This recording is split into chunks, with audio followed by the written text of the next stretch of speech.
This is wrong. But for me, what Petal is she is in her Sasha Fierce is Petal. So her name is Petal. And she's putting the pedal to the metal, darling. Oh no.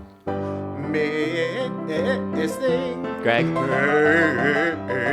I thought this was a duet. Oh, so you're just going to sing all the parts? Those are not the right sounds. Can you hear me?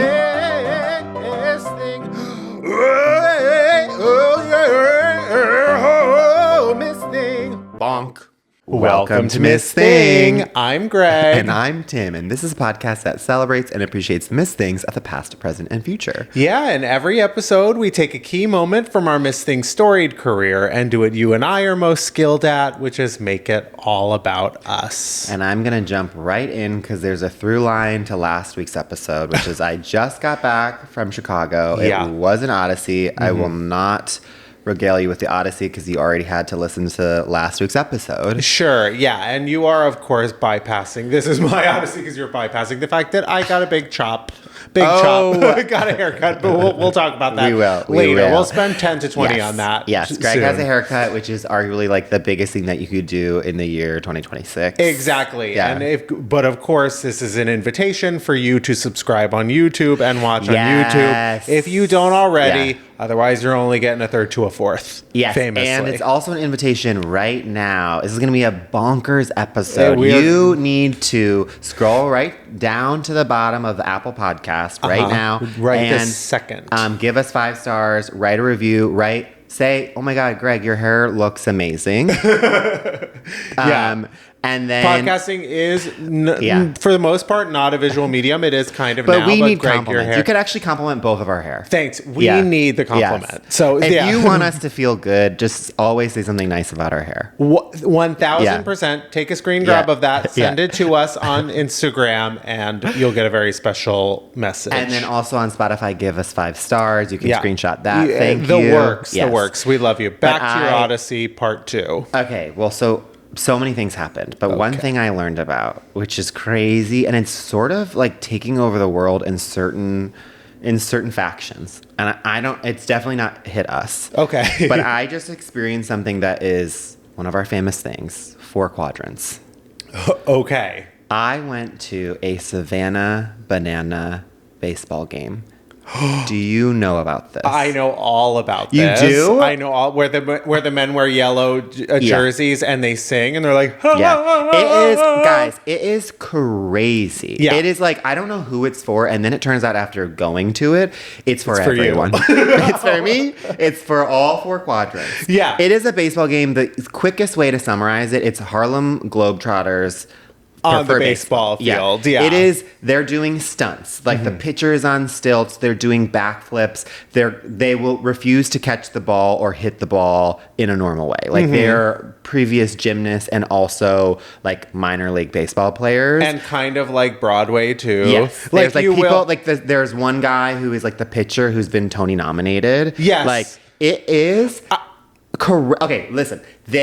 I'm like, who is this for? Because it's like, the guys love it for the baseball. Right. Then it's so kid friendly in a way that it's like in between every inning, it's like there's some sort of like version of 7th inning stretch, or they'll have like a 9-year-old boy, 2 9-year-old boys competing to save their 7-year-old sisters on the other side of the field. And if they like run, pick up their sister on their back and run. It's like so wholesome, but like so many kid events. And then halfway through and the introduction is like the sluttiest, most choreographed dance. I'm like, for the gays and the girls and the moms. It's full Thunder from Down Under. Like, no, it is like they were playing Pink's. I think they're sponsored by Pink's Just Like Fire. Oh, sure. Okay. And they're doing like the sluttiest, most like twerk-tastic dance you've ever seen in your life. Yeah, and then suddenly like someone's in the middle of the field singing like Midnight Sun. It's crazy. They're also all over our TikTok. Yeah. Oh, are they? Yeah, maybe it's just on my phone's version of our TikTok. I knew my parents loved it, and I'm not a sports person, but this is why it's actually 4 quadrants, because it's for people who are not sports people, because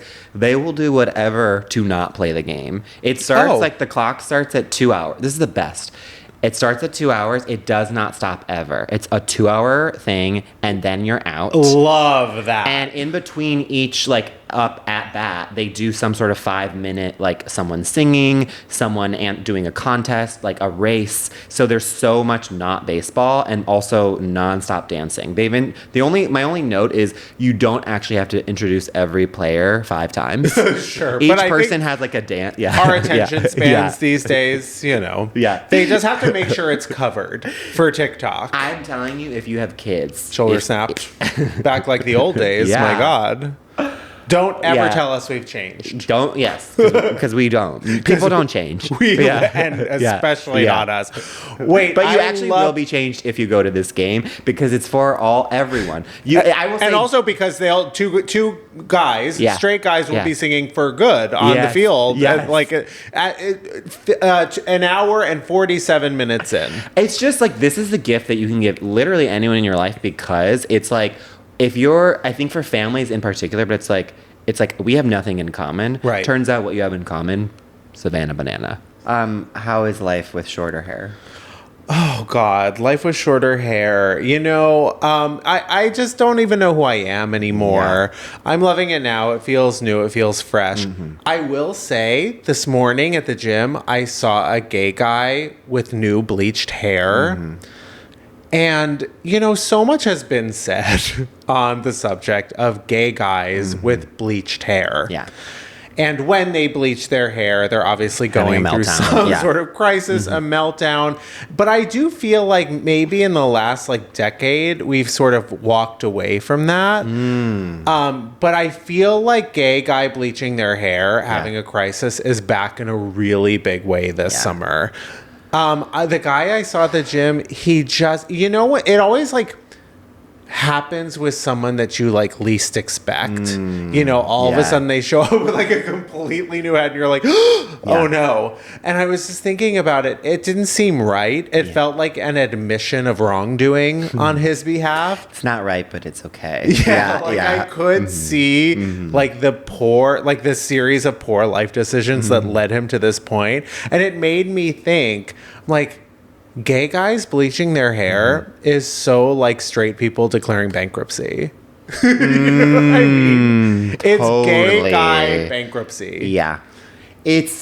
That is the thing of being I have to start over. Yes. I'm done hiding it. Uh-huh. I need you to know. And I can't be trusted with a credit card. No, but there's something very liberating about it because we all try to hide our meltdowns. We all try to act like we're fine. Yes. And then that's sort of waving the white flag and being like, you guys, I'm throwing in the towel. I'm starting over. And you need to know. But also, I'm looking fabulous while I do it. Okay, this is sort of one of my red flags is I don't think I've ever met a guy who's bleached his hair who I wasn't attracted to. Oh, absolutely. Even guys who I think I'm I'm not going to like you with bleached hair. And I don't love it's not like I have a thing for blondes, but there's something about that haircut that every time I'm borderline offensive. You should keep it. You look great. Keep that. Impossible to maintain, and this is full blown. You're only hot for 1 week. But for that 1 week, honey. Oh my God! You know what really kills me is when they buzz it and do it. Oh, and I'm like, okay, that is well, if you really can pull chic. off a buzzed.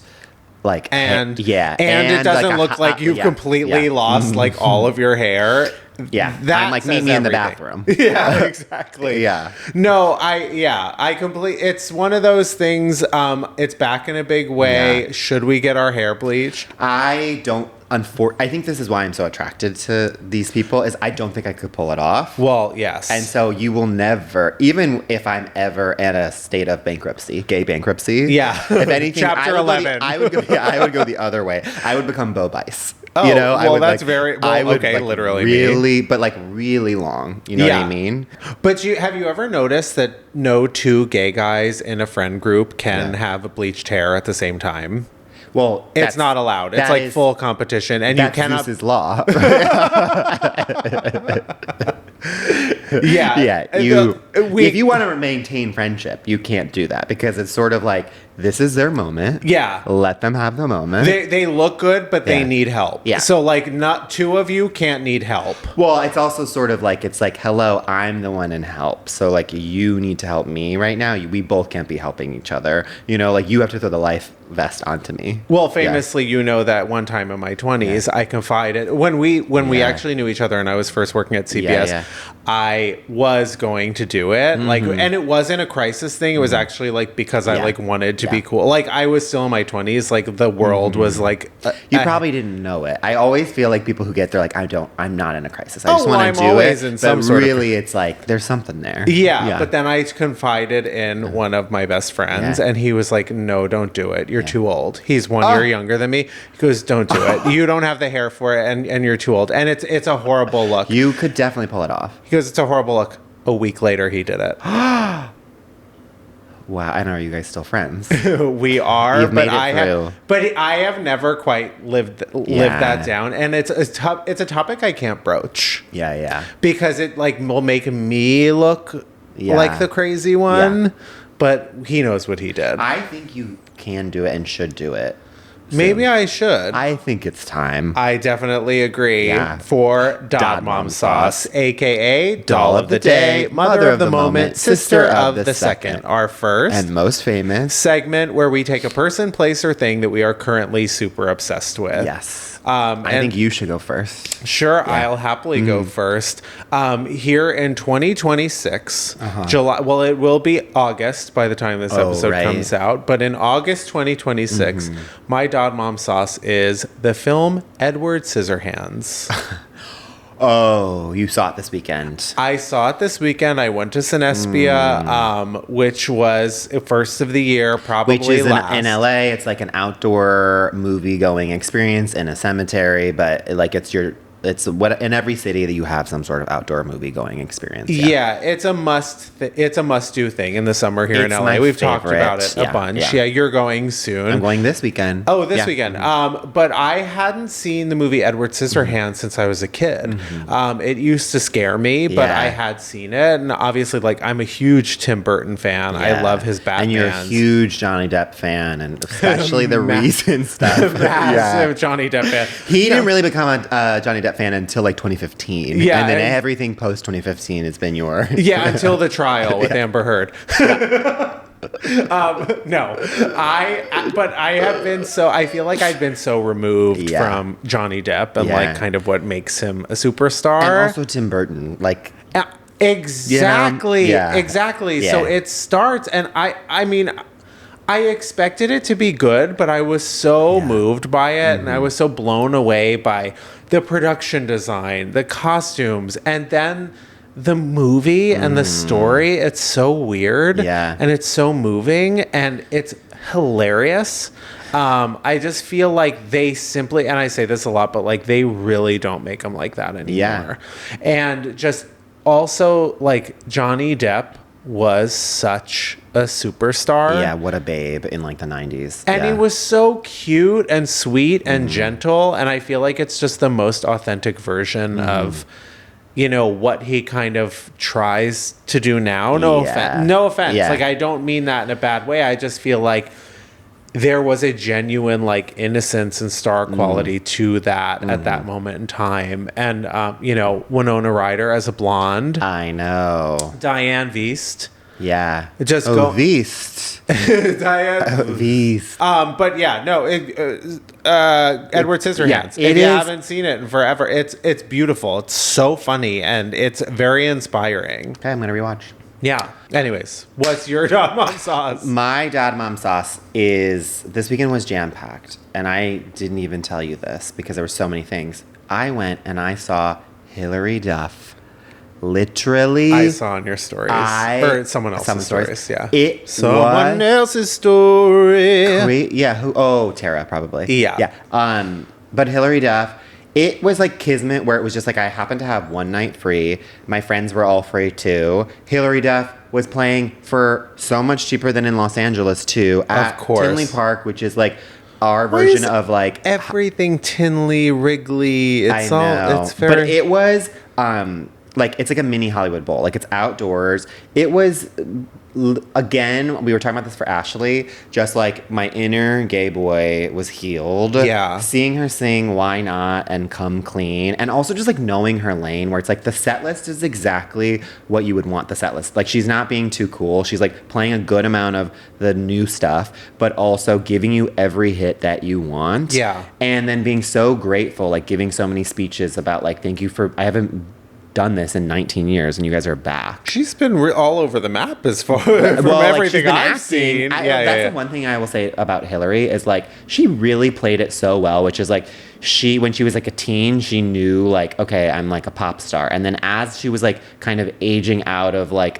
and like the 2000s were like kind of changing somewhat. And it was more like, I felt like Lady Gaga and like a certain type of pop singer was becoming less in vogue. I felt like she then leaned into like, okay, now I'm going to do like Younger, and I'm going to do How I Met Your Father. Like, she started like, she stopped doing the singing and like leaned into the acting. Right. And then now in the 2000s, as we're like going into so much like nostalgia, or 2020s, that we're going into so much of this nostalgia of the 2000s. Of the 2000s, which is so crazy. It's like she's now leaning back into that, and she like actually took the time to write a record that is like I don't think I expected her to like really put the time into doing like an album that like honors her past but is also feels 2026. It was so impressive in a way that I was like, and it feels authentic. Like, it doesn't feel like she's behind some sort of machine. I agree. Well, I feel like I'm noticing that everyone probably is. There's this cultural trend right now of these,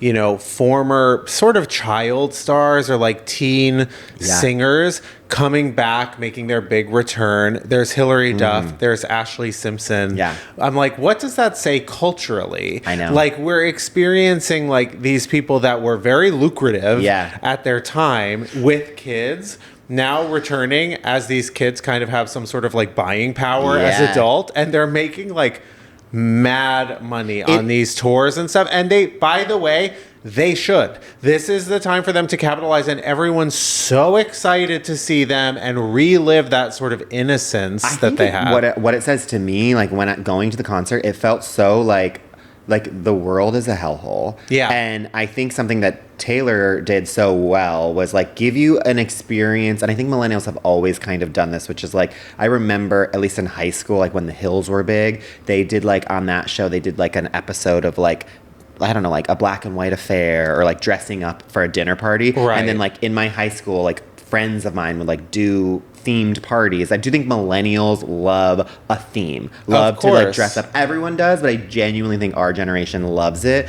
And like Taylor really commodified it, and that now every concert is like a dress code. It's like, this was so like early 2000s, like bubbles, bright colors. It was like Beyonce is like cowboys or silver. Yes. Like everyone, you were all dressed. When we went to Rosalia, it was like all white and almost like religious. Like, well, that makes it an experience, which I think everyone's lacking. They're just on their phones all the time. And it's like, because the world is a hellhole, it's like we're all just seeking out joy and wanting to be with friends and like making a night of something. Yeah, like not being on our phones. Right. And being like, how can we actually like get back to just like having those moments that we used to have 20 years ago? And these artists like Hillary, who are smart, are like capitalizing on it and being like, and not like before. I think there was a world where she was like shunning Lizzie McGuire and this old stuff, and now she's really like leaning into it and realizing it brings so many people joy. And honey, she was saying she got emotional and she was crying. It was very touching, where she was like, I think we were the biggest audience that she had. It was like 30,000 people because you were outside, and she was just like, this is crazy, the amount of people that are showing up for me, you know? Like she was like, 2 years ago, I didn't even think anyone would like listen to the record, and now I'm here. It's crazy. Well, I feel like her return has almost been, in so many ways, because she's leaned into it too, like, and she's not denying the like, Lizzie McGuire. I'm only going to play the new stuff. Yeah, she's leaning into it. And I think, you know, in hindsight, she is recognizing how impactful that was. Yes, it probably was very hard for her to be a child star doing that. And there's probably a lot tied up in that, you know, a lot of good and bad. But it's really nice to see. It's really gratifying to see these stars who kind of went away or tried to do something different, do those different things, and now come back with all of that lived experience and like be happy about it and like lean in. I think it's like Sheryl Sandberg lean in. Exactly. She needs to come back to a Hillary book tour. Red lean in, and she no, but just like exactly that. She's completely canceled, by the way. Yeah. So and we're good with that. We can sort of admit that. Yeah. But just that, like, what you're saying too is like, it's like her taking the time as we all get older to like, realize like, I was saying it was healing my inner child. It's like she was like healing her inner child to be like, oh, I used to shun this part of me, and now I embrace. I'm so happy for what Lizzie brought me, for what these songs that maybe I'm not the most proud of when I was younger have given me and bring so much joy, and they brought me so much joy at a time. And like then to you see like her embrace it, it makes you embrace it that much more. It's such a like self-fulfilling thing that's so nice. It's making me just want to go to so many other versions of those concerts. It's like that. Seeing Ashley, seeing Hillary, I'm like, bring back all of these people that I never got a chance to see, and now we have the money to do it, and we need Leelee Sobieski back on the screen. Exactly. We'll get into Leelee one day, because I can talk about Leelee forever. We're gonna do like a Leelee year, and I know that all the Gennifertias do not know who Leelee Sobieski is, but one day you will. You will, and you will not and forget. We're gonna give you some time now to Google Leelee Sobieski as we take a break. Yeah.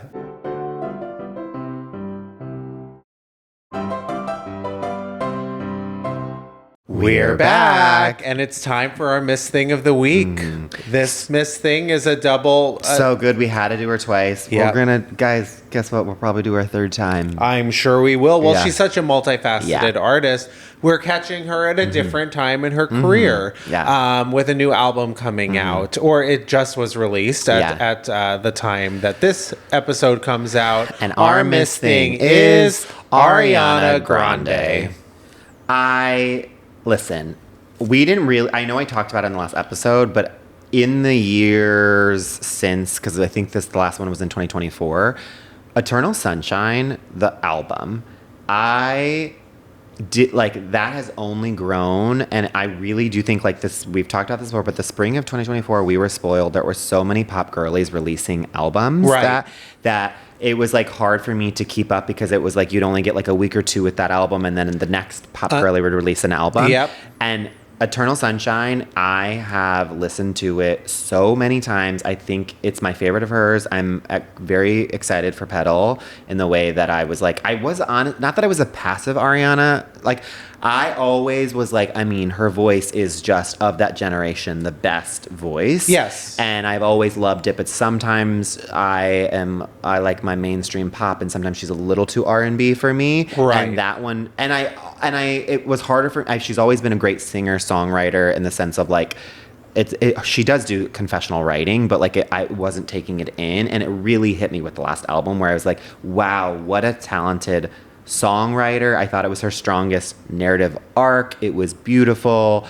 It really was, honestly, my most listened to album of 2024. Well, and as you know, Ariana Grande was my most listened to artist of all time, randomly, when Spotify first did that. And I was like, well, that can't be true. I do love her. It didn't seem possible, but I do think Backstreet Boys are playing games with my heart and my audio. I'm very excited for Petal. Ariana Grande, to me, she really is on that sort of like Mariah Carey track, like where it gets a lot more personal and a lot like more her own style. I do love her pop. I love her pop era. To me, like Dangerous Woman is such a great album. There's something that really sets her apart too from the other girls. There's just like a slightness to her. There's the theatricality to her. There's a confidence. There's an incredible confidence, and of course there's the vocal talent. But it's so funny to me because she is so theater kid become pop singer, but like she does it way better than any other theater kid. Well, because she's singer. not like, she doesn't lead with it, but it comes out in the sense of like she has talent pouring out of every pore. Right. It is so like, she can do every impression. Yes. She can, like, she just did a Harry Potter impression to, like, promote her beauty brand. And she did, like, all the characters in a way that was better than anyone on SNL could do those. It's like, and that's after she's obviously the singer, and then she's an actress, and there's like impressionist, and it's like better impressionist than any impressionist currently working in comedy. No, it's crazy. It's like Chloe on SNL, like should be found dead. Yeah, exactly. Yeah. No, it is really impressive. Like when you quite like a Petal, when you peel back, you're discovering new beauty in her talent. Wait, let's do this. What at time of recording we have not heard anything other than "Hate That I Made You Love Me," which is great. Great. And so I want to ask you, Greg, having not heard Petal, what do you think the album and the song is about? The song Petal. I'm assuming there's a song called Petal. It must be. So I need to do what the album and the song? Dealer's choice. Oh, well, of course it could be one and the same.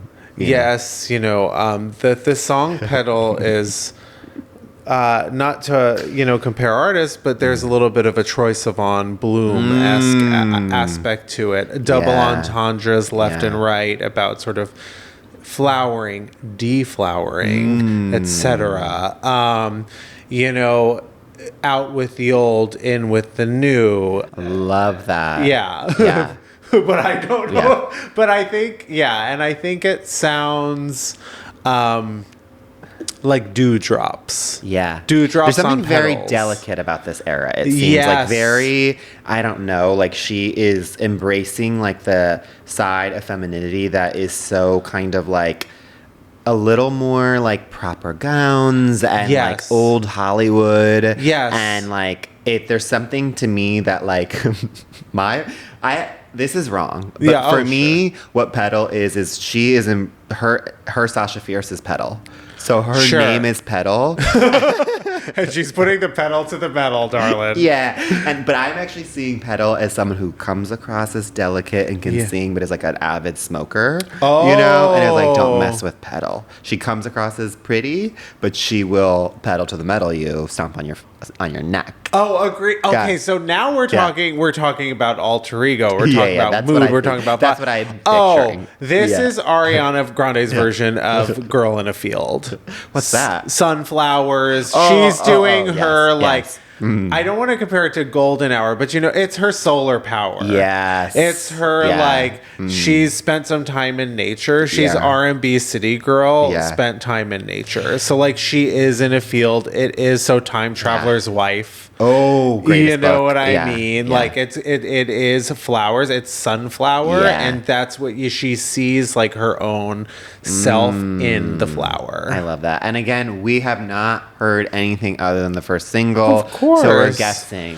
Speaking of the first single, I think what I think she does better than any other artist is like putting out a very confident song that almost isn't like flashy, but stays. It is the epitome of an earworm. Like I remember, I was with a bunch of gays when that first single came out, and they're like, "I don't know about it. I don't know. It's not like getting me." And then I wasn't with you, and I didn't get a call. Yeah, and then like by the end of the week, everyone was obsessed with it. I do think it's actually been like number one or in the top 3 all summer long in a way that like she has the ultimate staying power. Like it's not like this thing that's like this crazy hook that's like flashy and like whatnot, but it's like her voice is enough. Like she doesn't have to do anything other than that, and people will be like, I'm gonna click on Ariana. Right. And I think that also like will help her longevity wise as an artist too, like for when she tours. It's not like a crazy swing. It's just like her and her voice and the way she knows how to manipulate it. Yes. And I completely agree about hate That I Made You Love Me. That one at first I was like, I'm not sure about this, but then like, and this is a testament to her music and her songwriting and her singing capabilities. Her music does linger on the palette a lot longer than a lot of other songs. Even if it doesn't punch you right away, it's like that's what Eternal did for me. Like Eternal Sunshine, I was listening to it, and then I just found that there were so many different times that I could listen to it, so many different moods that I could listen to it in. And like with this latest single, I remember finding out, like, I was like, what is that? Like, you think on the surface that it's like a boy, that it's like a hate, like a breakup, but it's actually about a relationship with her fans, which is she is regretting that, yes, this is her dream, and that she wanted this fan base so that she could do her dream of being a pop star. And what comes with that is the scrutiny and all people picking apart her life and having to live a smaller life and be more private. And so it's like this thing where it's like, wow, I hate that I made my fans love me, but I have this love-hate relationship. It's a double entendre too. It's like, we can almost think of it as like, oh, for an ex or a current partner or whoever. Yeah, that's the first time hearing that. It's really interesting to hear. But that's the thing that I've learned, especially recently, about her in her last few albums. I don't know if it was like this at the beginning, but I feel like she kind of does that like Beyonce thing, like with the vocal layering and everything, when she's singing all her own harmony. Like, there's a lot that you can discover in her music that the more you listen to it, which is like the sign of true artistry, like a real singer, a real musician, like when they put that much love and care into it, that, you know, they're obviously working very closely with the producers. They're making sure they like add those details in there, which is what gives music legs. You know this, I think that this is the concert of the last 3 years that I am the most bummed that I didn't get to see. It was so hard to get tickets. It was like $1,000 tickets. But I do love that Ariana right now, like, I love that we're doing her now. Yeah. I love that, you know, last time we did her, it was like wicked, and we were wicked pilled, and with good reason. It was great. And it was a real turning point, I feel like, for her in her career, to sort of showcase everything that she can do, including the acting, bring in the old theater stuff. But I feel like she's getting back to, even though she's saying she hates touring, like, I love that she's going to do Sunday in the Park with George in London. Like, that is, I think, going to make her fan base even more rabid. Yeah. Because I feel like she is both going back to her roots and also stretching herself by, you know, doing high profile plays or performances like that. I feel like she's entering really new artistic spaces. I completely agree. I feel like this is not the right word. It's like, this is the apex. Like, she is an apex predator right now. Sure. And what I mean by that, it's like she has reached like the apex of this confidence in herself and her abilities and her creativity and who she is and what she knows her talent is, that she is like, in years past, it would have put like all this onto the album, and it really feels almost like it's like, I'm doing this for me. I didn't need to put out an album. I'm on tour. I have Sundays in the Park with George. I have the new Meet the Parents movie coming out in the fall. Oh, right. Yeah. And it's like, she is just following her joy and being like, okay, I'm going to do this for me and for my fans. Take it or leave it. Yeah. Like, there's just a coolness to her right now of being like, I have so many talents. I'm just following each one and not putting too much pressure, but still expanding, being like, I'm going to go back to theater now and focus on that, because that's what's going to fill up my tank, which makes you want to lean in. Cheryl style. Cheryl again, style. Canceled, but canceled. But I agree. There is a mysteriousness to Ariana Grande right now that I think is kind of necessary and long overdue. I mean, that Wicked press tour was relentless.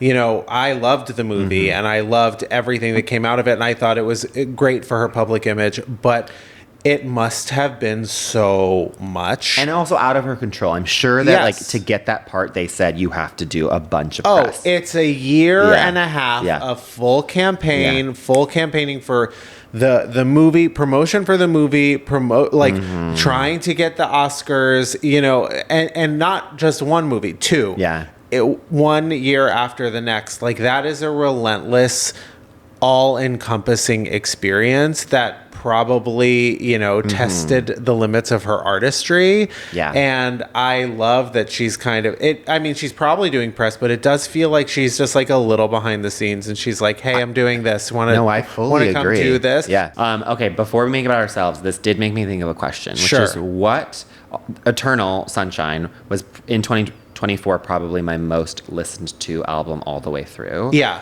So I am asking you now here on the pod. Uh-huh. Greg, what is your most listened to album all the way through of all time? Of all time? Gosh, I probably had someone I was a kid that I listened to the most. As an adult. Yeah. As an adult. Yeah. I think it might be Casey Musgrave's Golden Hour. Yeah. Because Casey Musgrave's Golden Hour is so all-encompassing. It has the greatest album opener of all time in Slow Burn. The way that album begins, but then it's got the upbeat, it's got the ballads. It's just a perfect mix. You can put it on any day and anytime, any mood, feel good when it's over. And every time when Rainbow closes it, I go, yeah. It's just a perfect album. It really is. Yeah. But what else? I mean, there's others that What was your kid one? As a kid, I used to. Oh my God. Okay, I'm gonna do. Okay. I used to listen to Britney Spears' "Baby One More Time" a lot. 100%. A lot. Yeah. And I used to. This is gonna be really crazy. There was a Simpsons compilation album called "Songs in the Key of Springfield." And when I was younger, I had that CD, and I would put it in my Discman as I was going to bed at night, and I would play it over and over, and it would lull me to sleep. And it was just like different Simpsons songs throughout the ages. I loved it so much when when Marge was in Streetcar Named Desire with Ned Flanders, and Ned Flanders was like singing Stella, and he's like, "Can't you hear me yella? It's putting me through hella." And you're listening like on a boombox in your bedroom as you fall asleep. Stella. Yes. God bless your parents. And like literally that is what I think of too. Because I think as a kid, my most listened to album was Alvin and the Chipmunks. Oh. Like on repeat, like falling asleep to that. Yes. It's like, I can't believe my parents had to listen to that. Yes. But like that is something like so soothing, and it's the opposite of what would make you fall asleep. Oh, of course. I listen to that all the time. All the time. I think my adult one, it's like very recent, but I genuinely do think it's my most listened to, which is Lux, Rosalia's Lux. Like since it's come out, it's like honestly almost daily, if not daily, like every other day. Like and the whole album through, because it's not just like this is the thing that has like no skips for me. I love it so much. Anyways, it's time to make Ariana Grande all about ourselves. Sure. Greg, how do you make Ariana Grande all about yourself? Listen, mine's not even a story. Okay. Mine is a call to action. Love this. My first season of Big Brother that I worked on. I famously worked on Big Brother. Yeah. People on the internet seem to believe that I've never even heard of the show before. Yeah. But the very first season of Big Brother that I worked on was Frankie Grande's season. I have a comic book, like huge poster that they used on screen for one of the Big Brother challenges. Like the Big Brother comics episode, I have a giant poster of Frankie Grande's that they used on screen. And his comic book character was the Flamingo, saving Broadway one show at a time. Gennifertias, anyone. I need to get to Ariana Grande or Frankie. Yeah. I need to get to either one of them. If either of you have connections, I need to hand deliver this to one of them. Yeah. They need to have this. I assume if Frankie already has one, he needs another one. I'm sure he needs one for every room of his home. Yeah. And or Ariana needs this. I also need it off my hands. I can't believe you've held on to it for all this time. It is like the most prized possession in my home. It's been sitting in that room, untouched. It's in perfect condition. But yeah, anyone, Frankie, Ariana. Frankie, come on the podcast, first of all. Frankie, what? Come on, what are you doing? We have something for you. And we'll give it to you here. Yeah. Either that, or if anyone wants to DM me with a bid and an offer, I'm really trying to get it off my hands. So whichever comes first. To Ariana or whoever wants it. Yeah. But at the right price. Yeah. Anyways. Wow. So, Tim, how do you make Ariana Grande all about you? Okay, when I think of Ariana, I think of the song Bye off of the last album. I already told you I love it. And that makes me think of a memorable goodbye. Okay. And I'm bringing it also back to the CBS network days. Sure. So we've said on the pod before that, like, I was known in my department as the person who'd always, like, go to the reception to pick up whoever and then deliver them to, like, my bosses to give a pitch. I was, like, the friendliest one, and so they thought I gave the most, like, the best small talk. Yeah. So there was and we're going to change some names for this story. Okay. But this was our main job, by the way. Literally our carding main people. Yeah, this is like what you and I bonded over, because it was also like what you would do for your department. Yeah, they had meetings Basically every 5 minutes. Yeah, exactly. Yeah. Always, you are always running to receptionist to grab someone. Yeah. And so I had to go pick up this very prominent gay figure in entertainment. You know what? We could just call him Pedro Pascal for this. You know? Yeah. Well, he's not obviously. He's straight for this as an arrow. For this story, Yeah. let's say Pedro was pitching my bosses. Yeah. So I had to go to the reception, and then you just have to come up with like 2 minutes of talking until you deliver them to your bosses for the meeting.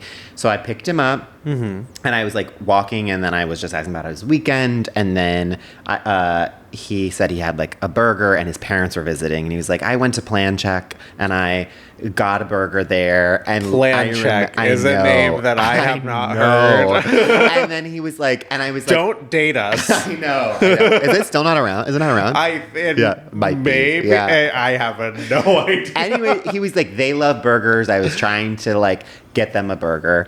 And so then he was like, do you have any recommendations for burgers? You were not going to be surprised by this. And I was like, no, I love Plant. That seems great. And then I was like, honestly, like, I'm not going to lie to you. I would have been like McDonald's. Like my parents, anytime I try to impress them, I'm like, I strike out. So I would just be like, let's just go to McDonald's. Sure. He laughed at that and was just like, LOL, that's probably what I should have done. Yeah. And then I was like, I started talking about the fact, like, it's funny that you say that because my parents are visiting as well. Always. They're always visiting. Yeah. And I'm trying to do that. They fully just live here. Basically. In this apartment. I'm sitting in their bed right now. Literally.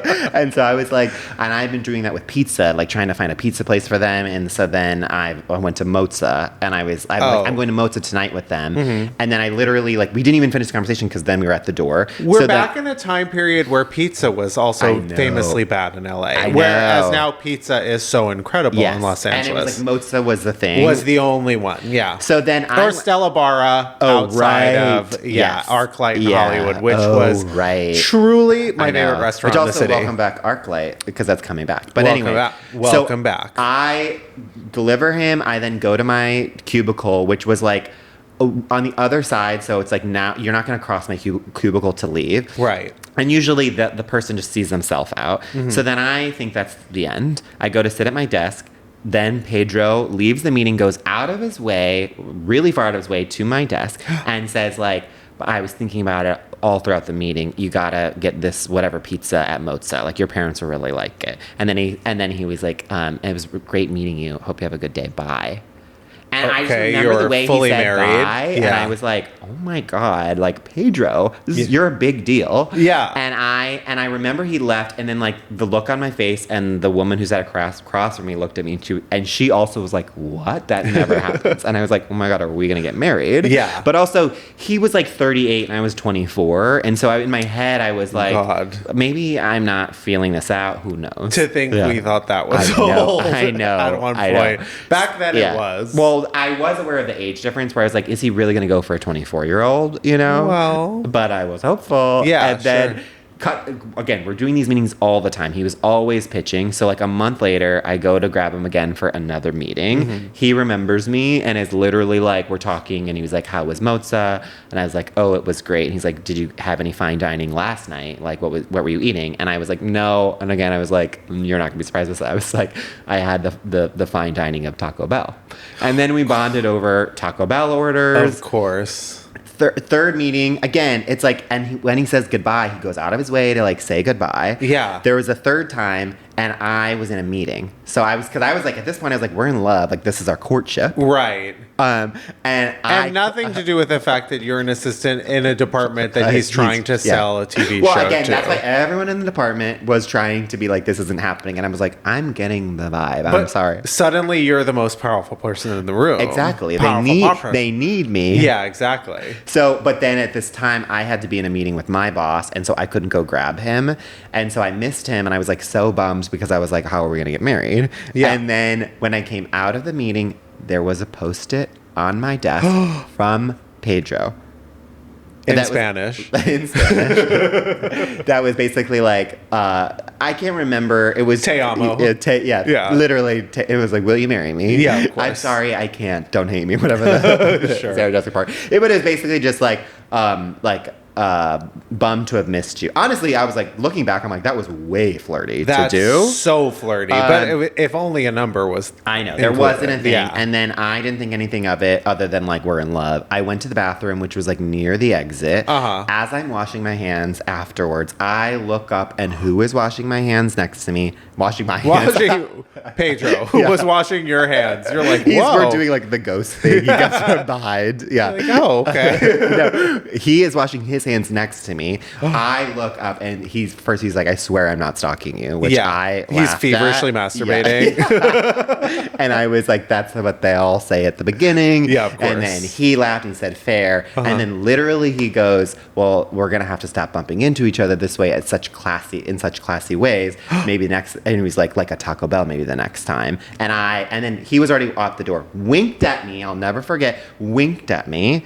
And then I was like, oh my God, like he's remembering all these interactions. He is stalking me. We're in love. I remember I ran to another assistant who I'll tell you off pod. I need to know. Yes, I know. You do know this. I actually told you about it too. You have told me this, but I'm trying to pinpoint who it is. Besides Pedro Pascal, exactly. who it is. So then I went to another assistant, told him this, and like, you're in your head.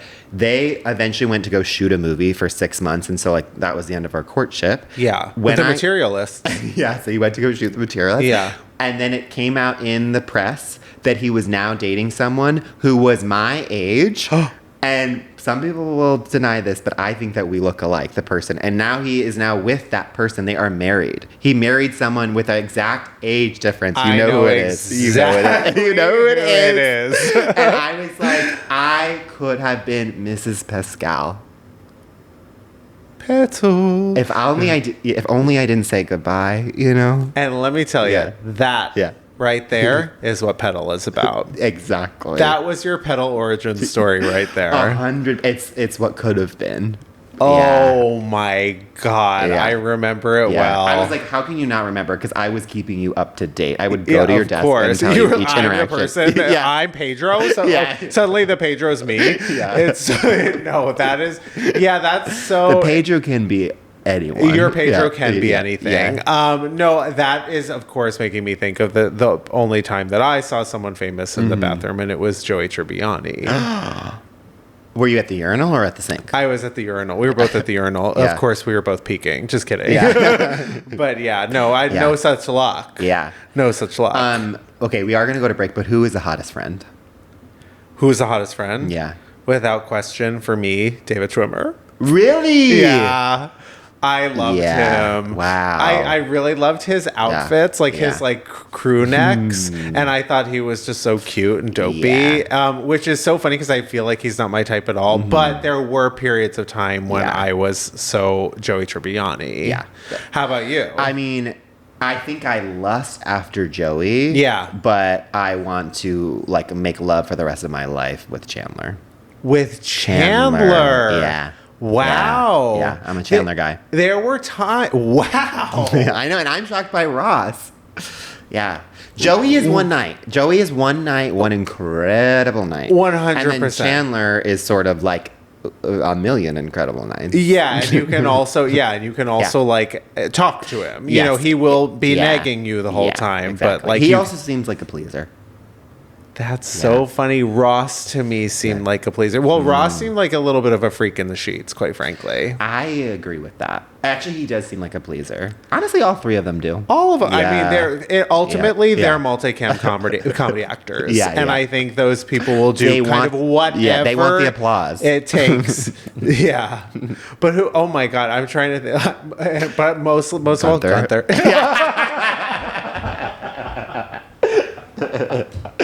And with that, it's time for a break.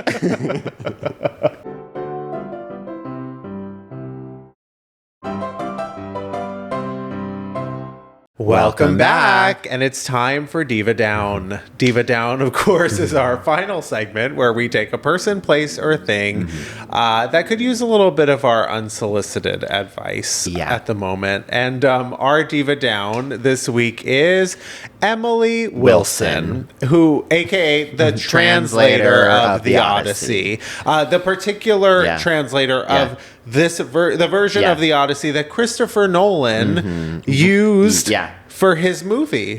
So he could translate it into a screenplay. Exactly. And she came out this week. And like beforehand, she was doing press, like not seeing, like she was on like the Daily. She was saying how excited she was for this movie. Yeah. She was hyping it up. One of the biggest movies of all time. And then she saw it and she did not hold back. Yeah. She called the movie abysmal. Right. She said that Christopher Nolan should be ashamed. She said that none of the characters had any motivation. Yeah. She didn't understand like basically any of the choices that he made. Yeah.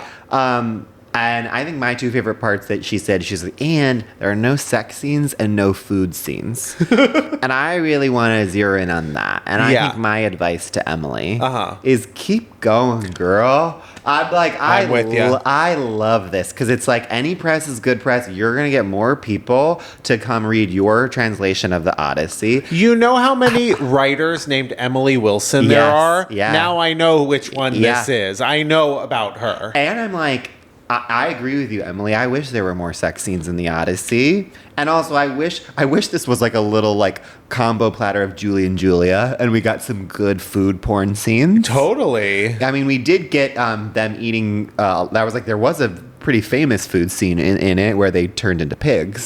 But I guess that wasn't enough for you. I know. That was quite graphic. And the eating in particular. There was like a feast scene with Tom Holland and John Berthal and Lupita Nyong'o. They're constantly in it felt like there was some eating scenes. Well, and she's always Penelope's always talking about how they're eating out of house and home. So there is a lot of food content in there. It's very like BuzzFeed's Tasty. Yeah. You know? But I was just loving her not holding back at all. I really am sort of like, go after Christopher Nolan's like the most powerful man in Hollywood right now. Right. And for you to come after him after he like graciously was like, I think that your translation is beautiful and I'm going to use it.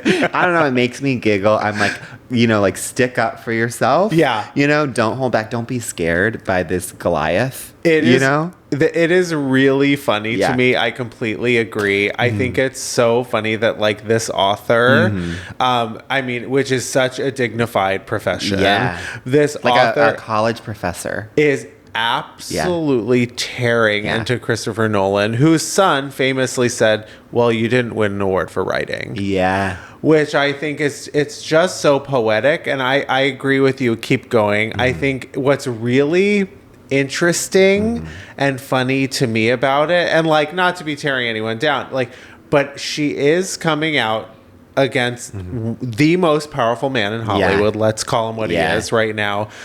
On the two things that are his weak spots. Yeah. Writing. Understanding the interiority of women and writing. Yeah. My advice, I think at this point would be for the only way I really want to see this like hashed out is in a sort of like 8 Mile rap battle between the two of them and really see who uses their words the best. But like in iambic pentameter. In iambic pentameter. Yeah. Which I don't think Christopher Nolan's ever written a line that's longer than 2 words, but wow. I would really like to see that. I just think it's fun. It's silly. Emily, keep being your badass self. Yeah, we got to keep our gods mortal. Yeah, in a way, you know, which is what she's doing here. Yeah, I think it's hilarious. And love the movie and respect both of them. Exactly. We like both. We love that. We have, of course, not read her translation, but I'm sure we would love it. And we love his translation. God, so there's no sides here, but we love them both. Yeah. You know? And we love you guys. We definitely love you. Yeah. And Cynthia, we just saw the trailer to your new movie, and it's like the most impressive actors of all time. It's like there's something with blood is in the title, and it's so Blood and Bone, I believe something. It's long. It is long. We haven't committed it to memory yet, but of course we have time. It looks great. Yes. Congrats, girl. Congrats. Always another epic choice and another and a nod of the hat to you. Yeah. And with that, love you. Bye. Miss Thing Podcast is created, executive produced, and hosted by Greg Trimmer and Tim Zintek. It's produced and edited by Benji Simons, with cover art and additional creative support by Claude Zines. Follow us on TikTok and Instagram at Miss Thing the Pod. New episodes drop every Tuesday. Watch on YouTube or listen on Spotify, Apple Podcasts, or wherever you get your podcasts. Please subscribe, rate, and review, but only raves. Strictly 5 stars and above. Follow Greg at Greg Trimmer and Tim at Tim_Zintek on all social media. BONK.